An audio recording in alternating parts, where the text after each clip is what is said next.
মানুষকে জোর করে ফেরাউন তার দিকে এনেছিল, কিন্তু মানুষ ভয়ের চোটে ফেরাউনের দাসত্ব করেছে, ফেরাউনকে খোদা বলে মেনে নিয়েছে।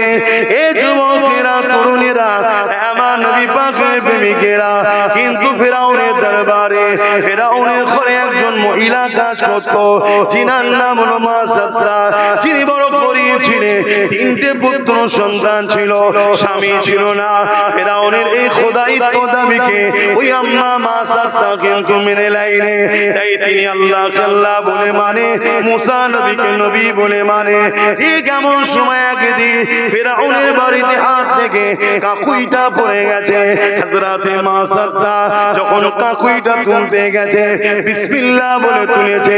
এই খবরটা ফেরাউনের কাছে কেউ দিয়ে দিয়েছে। এই খবর যখনই ফেরাউন পেয়ে গেছে, ফেরাউন মা সাদরাকে ডেকেছে, এ মা সাদরা রে, শুনলাম নাকি তুমি আমাকে আল্লাহ বলে মানো না। এমন করে মুসা যে আল্লাহর প্রচার করে, সেই আল্লাহকে নাকি আল্লাহ বলে মানো। হযরতে মা সাদরা চিন্তা করতে লেগেছে, আমি যদি সত্য কথা বলে দিই, এই জালিম আমাকে অত্যাচার করবে, জুলুম করবে। আর আমি যদি জানকে বাঁচাবার জন্য এর সামনে মিথ্যা কথা বলে দিই, তাহলে পরকালে আল্লাহ পাক আমার উপরে নারাজ হয়ে যাবে। আমি মা সাদরা আমার স্রষ্টাকে কি করে নারাজ করি, যিনি আমাকে বানিয়েছে, যিনি আমাকে জীবজন্তু পশু করেনি, তিনি আমাকে আশরাফুল মাখলুকাত করেছে, আমি তিনাকে কি করে নারাজ করি। এই জন্য আম্মা জান মা সাদরা ফেরাউনের সামনে বলে দিল, এ ফেরাউন, তুমি যেটা শুনেছো ঠিকই শুনেছো, আমি তোমাকে খোদা বলে মানি না, আমি তিনাকে খোদা বলে মানি, যিনি তোমাকে মিশরের রাজা বানিয়েছে, যিনি তোমাকে সৃষ্টি করেছে, আমি তিনাকে আল্লাহ খোদা বলে মানি। মা সাদরাকে ফেরাউন বুঝাতে লেগেছে, এখনো সময় আছে, পরিবর্তন হয়ে যা, তোমাকে আজাদ করে দেবো, অনেক ধন দৌলত দেবো, লোভ লালসা দিতে লেগেছে। কিন্তু আম্মা মা সাদরা একটাই কথা বলতে লেগেছে, আমি সব কিছু ছাড়তে রাজি আছি, আল্লাহকে ছাড়তে রাজি নয়। ফেরাউন লোভ দিচ্ছে, হিরে দেবো, মণিমুক্ত দেবো, আজাদ করে দেবো, গাড়ি দেবো, মানে ঘোড়া তৎকালীন সময়, কথা বুঝে আসছে, অনেক কিছু ধন সম্পদ দেবো, শুধু খোদা বলে মেনে নাও। মানছে না। আর আজকে আমার মুসলিম ঘরের ছেলে 500 টাকা 1000 টাকাই খোদা বলে মেনে নিচ্ছে। এই মানছে না, মানে আমার কথা কি ভুল হচ্ছে? আপনারা জানেন না, এ যেমন খোদার বিরুদ্ধে আল্লাহর বিরুদ্ধে কথা বললো, এটার প্রতিবাদ যেমন হলো, আইলা মুহাম্মদ সাল্লাল্লাহু আলাইহি ওয়াসাল্লামের পক্ষে দাঁড়িয়ে প্রতিবাদ হওয়া দরকার আছে না? হচ্ছে। কিন্তু আরেকটা কথা আমি বলবো, যে প্রতিবাদ হয় না, আপনারা হয়তো শুনতেও পাননি। সেটা কি? এই বাংলাতে আমার বাংলার নেত্রী মমতা ব্যানার্জিকে তার দলের এমএলএ বলছে আমাদের আল্লাহ। প্রতিবাদ হয়েছে, জোরে বলেন, মমতা কি আল্লাহ? যদি আল্লাহ না হয়, এর বিরুদ্ধে প্রতিবাদ করুন। আর যদি প্রতিবাদ না করে একে মেনে নিন, তার মানে আপনি 500,000-এর কাছে খোদা বলে মেনে নিলে বিক্রি হলেন। এক কথা ভুল বললাম? যদি বলে উনি তো দাবি করেন, আরে উনি ফেরাউনের থেকে বড় চালাক, ওই জন্য নিজে দাবি করেন। উনি ওনার দলের চালাকেদের দাবি করাচ্ছে। তুই বল আগে বাজার মহলটা দেখি কি হয় রিঅ্যাকশন। শুনছেন তো নাকি?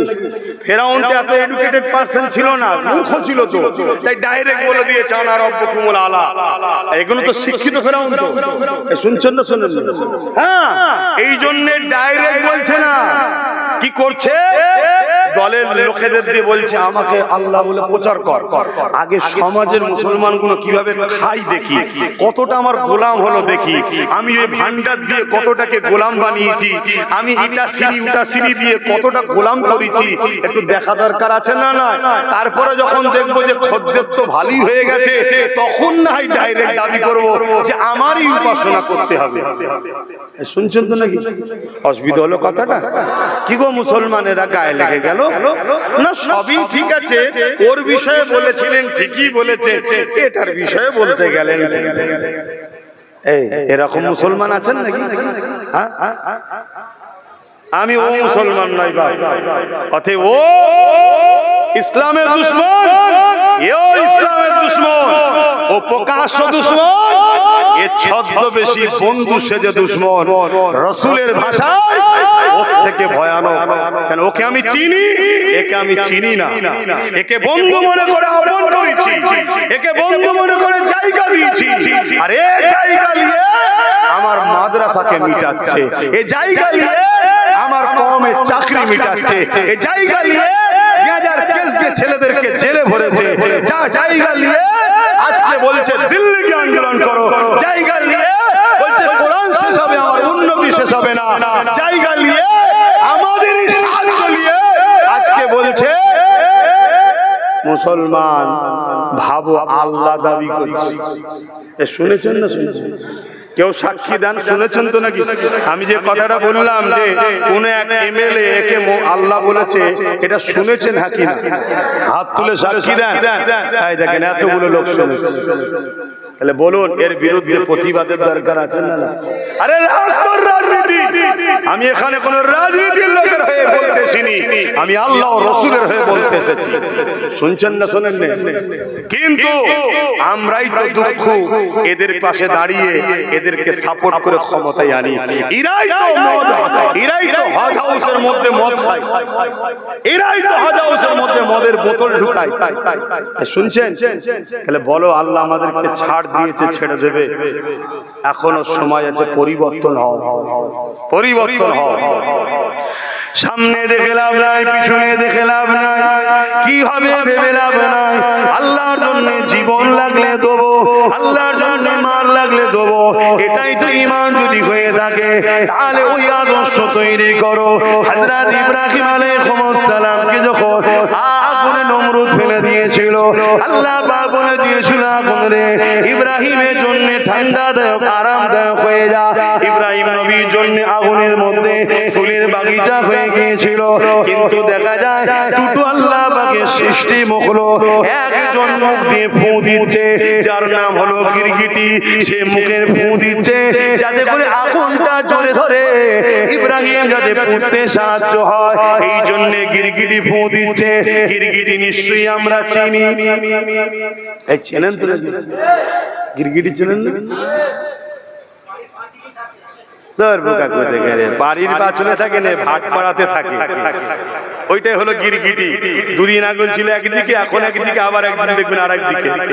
এই যে রং পাল্টা, একে কি বলা হয়? এই রং যে পাল্টায় কি বলে? হ্যাঁ, ওইটাই হলো গিরগিটি। ওটা বড় গিরগিটি, আর বাড়ির পাঁচিলে যে থাকে ওটা ছোট গিরগিটি। এরা রং পাল্টায় না, পাল্টায় না। মানুষ বিশ্বাস করে সাথ দিল, ঝুপঝাপ করে লাভ মারছে। রাত্রিরে শোবার সময় শুনলাম অমুকের দলে, ঘুম থেকে উঠে শুনছি আর পালিয়ে গেল। এই যে রং পাল্টা, একে কি বলা হয়? গিরগিটি। এই পাল্টানো গুলো একটা বড় গিরগিটি আছে, আর একটা পাঁচিলে ছোট গিরগিটি থাকে। তো ওই গিরগিটি ফু দিচ্ছে কেন? যাতে ইব্রাহিম নবীর আগুনটা আরো বাড়ে। শুনছেন? আচ্ছা বলুন তো, একটা বিশাল গ্রামের মতো এলাকায় আগুন ধরিয়েছে। যারা গেছে ইরাকে তারা জানে, ব্যাবিলন শহরে আমি নিজের চোখে দেখে এসেছি। একটা বিশাল গ্রামের মতো এলাকায় আগুনটা ধরানো, এই বিশাল আগুনে গিরগিটির ফুঁয়েতে আগুন বাড়বে মনে হয়? কিন্তু তারপরেও ফু দিচ্ছে কেন? ওই ইব্রাহিম নবীর বিরুদ্ধে তার প্রমাণ দিল। আর আজ নাই বলে একটা ছোট্ট জীব আছে আল্লাহ সৃষ্টি, সে চোঁচে করে পানি নিয়েছে আগুনে দিচ্ছে কেন? যাতে আগুনটা বন্ধ হয়ে যায়। একটা ছোট্ট আজনাই জীব, তার চোঁচে 2-5 ফোঁটা পানি থাকবে, এই গ্রামের মতো আগুন ওই 2-5 ফোঁটা পানিতে কি নিভাবে মনে হয়? কিন্তু ও কি প্রমাণ দিল? আমি ইব্রাহিমের পক্ষে। আল্লাহ পাক ঘোষণা করে দিলেন গিরগিটি আমার ইব্রাহিমের বিরুদ্ধে, আর আজনাই আমার ইব্রাহিমের পক্ষে। তাই ওদের দ্বারা উপকার যদি নাও হয়, ওদের দ্বারা ক্ষতি যদি নাই হয়, আজনাইয়ের দ্বারা উপকার হয়নি, গিরগিটির দ্বারা ক্ষতিও হয়নি, কিন্তু ইব্রাহিমের বিরুদ্ধে গিরগিটি প্রমাণ দিল ফু দিয়ে, আর আজনাই ইব্রাহিমের পক্ষে প্রমাণ দিল পানি দিয়ে। ইব্রাহিম নবীর পক্ষে থাকার জন্য আল্লাহ বললেন আজনাইকে মারা নিষেধ, না যায়, আর গিরগিটিকে মারা যায়। শুনছেন? আমি এই কথাটা কেন বললাম? আজকে আমরা 2-5 জন 10 জন 20 জন 100 জন 1000 জন 1 লাখ জন 1 কোটি জন আমরা যদি ভাবি যে আমরা কি আর করতে পারবো, আমরা কি জালিমদের বিরুদ্ধে লড়তে পারবো, আমরা কি ন্যায় প্রতিষ্ঠিত করতে পারবো, আমরা কি ক্ষমতায় আসতে পারবো, ওটা ভাবার কাজ আমাদের নয়। আমাদের কাজ হলো প্রমাণ করা আল্লাহ আমি তোমার দিকে আছি। তাই ইসলামের বিরুদ্ধে জালিম যারা হবে, অত্যাচারী যারা হবে, তাদের বিরুদ্ধে থাকবো, ন্যায়ের পক্ষে থাকবো, আল্লাহকে দেখাবো যে আমি ন্যায়ের পক্ষে, অন্যায়ের বিরুদ্ধে। আল্লাহ জাহান্নামকে বলবে যে আমার পক্ষে ছিল, একে জাহান্নাম পুরাস না জান্নাত দে। জোরে বলুন সুবহানাল্লাহ। এটা দেখানো দরকার আছে না? প্রেম কি লুকিয়ে রাখার জিনিস নাকি? এটা দেখাতে লাগে। তাই তো আল্লাহ পরীক্ষা নেবে, তাই তো আল্লাহ পরীক্ষা নেবে। বাবেরা, নওজোয়ান তরুণেরা, হযরত মা সাদ্দামার কথাটা বলছিলাম, বলবো কি গো? বলবো না থাকবে? হাত তুলে বলুন কারা শুনতে চাইছে, হাত লম্বা করে তোলেন যারা শুনতে চাইছে। সত্য তো নাকি?